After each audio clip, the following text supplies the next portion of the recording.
Whispers began the moment the royal train rolled past Didcot, its blinds mysteriously lowered at noon.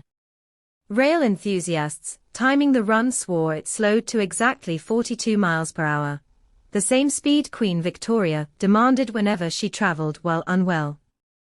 Coincidence, or a coded signal to palace watchers that King Charles was once again recalibrating tradition around frailty? Before analysts could agree, an aide in a discreet slate-grey suit was seen handing William a sealed crimson pouch on Platform 1 at Windsor and Eton Riverside. The handoff lasted 3 seconds. The consequences may ripple for generations. Why should a train's velocity matter? Because every fraction of royal routine affects markets, morale and ministerial risk tables. A leaked Treasury brief estimates that a sudden regency would shave 0.3% off UK quarterly growth through ceremonial retooling costs and consumer sentiment drag. That's the price of uncertainty, and the very reason courtiers now run Monte Carlo simulations on monarchical resilience the way hedge funds test currency shocks. Charles understands numbers as keenly as heraldry. Financial Times archives show he privately studied sovereign wealth models during his 1970s Cambridge days, concluding in a margin note, "Continuity is the highest yielding asset." Those words, scrawled in faded blue biro, now headline a confidential 28-page briefing titled Continuity 300, the plan for the next 10 months, should his treatment stall. Phase 1, already underway, resequences visibility. Cameras are allowed to capture the king only under angled morning light. Dermatologists claim early sun flattens pallor. Phase 2 introduces William at every third engagement. Phase 3, dubbed glass parapet, keeps Charles within Windsor's semi-public rooms, enabling quick withdrawal without disrupting optics. Phase 4, Echo Throne, schedules joint signatures on legislation, so either hand may complete the quill stroke. While the blueprint circulates in manila folders, Catherine keeps her own vigil. Each night at 9 p.m., she FaceTimes a small oncology peer group, 3 mothers enduring parallel regimens. They call themselves the Silent Queue in nod to the London Vigil for Queen Elizabeth, trading side effect remedies, and on brave evenings, gallows humor. If my eyebrows don't return by Christmas, I'll borrow Camilla's hat pins. The camaraderie steadies her, yet insiders note a new glint of steel. Before dawn she drafts child-centric reforms for the Duchy estate, keen to anchor her legacy beyond couture headlines. Rumor says one of those drafts proposes converting vacant duchy barns into early years research hubs. Civil servants, reading between the lines, reckon Catherine is positioning the Crown Estate as Britain's largest rural classroom, an idea that could bind public goodwill to the next reign more firmly than any gilded coronation chair. Meanwhile, Harry's orbit grows more erratic. His Beijing keynote sparked applause, but also a confidential Home Office memo. It warned that commercial entanglements with state-linked tourism firms may complicate his eventual request for upgraded security on UK soil, a request rumored to be back on the table ahead of the autumn legal appeal. In Montecito, producers edit a Netflix follow-up, working title Wounded Lions. Royal aides dread the broadcast colliding with Charles's October scan results. 2 collisions at once could break the carriage, an equerry quipped darkly. Inside St. James's, the Lord Chamberlain has reopened a sealed envelope labelled Archbishop's Contingency Litany. It contains prayers last used during George VI's final illness, subtly rewritten, "For the weight that passes unseen from father to son, grant sturdy shoulders." The Dean of Windsor rehearses the words alone beneath fan-vaulted ceilings, hoping never to voice them yet perfecting cadence just in case. Courtiers track health via small tells. Charles once signed letters "Your most devoted servant." This month he shortened it to "Ever yours." Some read thrift of ink, others fear thrift of time. A footman notes the king now pauses an extra beat before mounting the crimson dais in the throne room, a beat William mirrors in unconscious sympathy. Not all signs tilt downward. Hematologists report a 34% marker improvement. Physiotherapists returned polo stretch routines to his mornings. Yet resilience comes at a cost. Charles skipped lunch with the Bank of England governor to rest before an evening reception, breaking a 17-year streak of never cancelling an economic briefing. Those who cherish precedent feel the tectonic shift. The Commonwealth Secretary-General flies in for a weekend private lunch.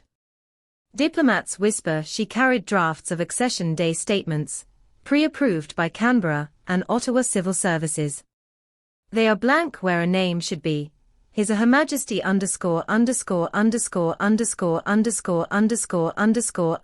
pledges unwavering service. Lawyers call it prudent. Republic campaigners call it delicious.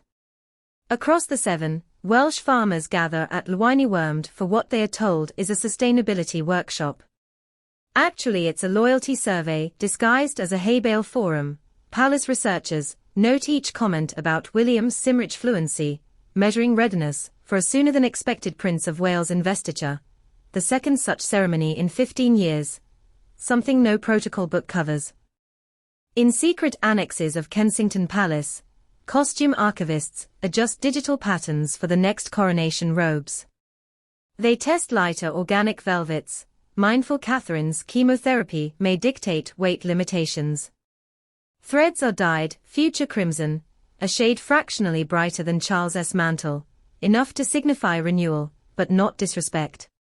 Investment bankers circulate a slide deck titled Project Laurel. It projects a 1.2% consumer spend surge if the new reign launches with a modernizing narrative, eco-warrants, mental health charters, streamlined patronages. Their model assumes William's coronation coins featuring the three lions intertwined with Catherine's wheatear crest. The Mint denies, but quietly orders extra nickel blanks. Tabloids push another storyline, Charles considering a televised monarch's dialogue with William and Harry, an echo of their joint Diana tribute. Spin doctors are split. Some insist a three-way broadcast could heal global perception, others fear unscripted emotion might overshadow medical resilience. So far only Camilla weighs in privately. Family therapy is best done without spotlights, unless the spotlights soften wrinkles. October draws nearer. Royal Ascot arrives like a gleaming mirage. Charles insists on walking all 5 days in morning coat. Physicians grant 2 laps, no more. On day 3 he completes 3.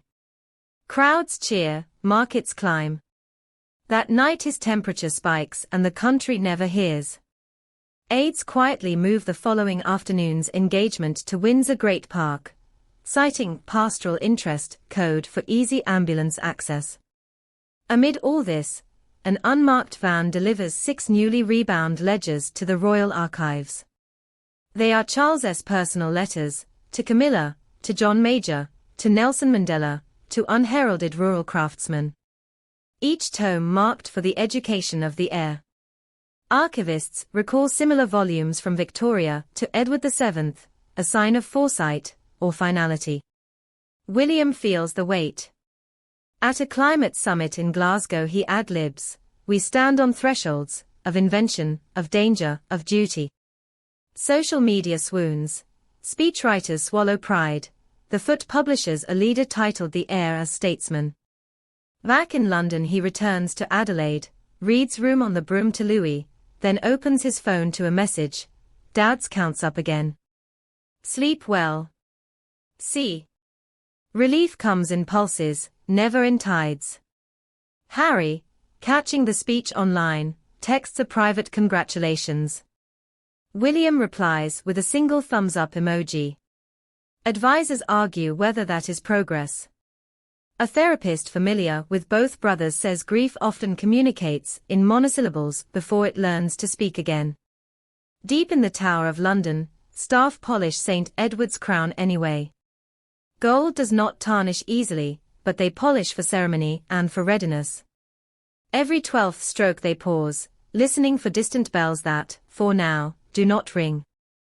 You can almost feel 2 calendars turning, one public, printed with smiling balcony cameos, one private, penciled by oncologists and meteorologists of sentiment. Which calendar will strike midnight first? Join us as we follow each anxious tick. Tap like if you sense the quickening, subscribe so the next chime finds you prepared, and return for our upcoming revelation, the hush-hush memo that advises Windsor staff to rehearse a dawn proclamation under cloud cover.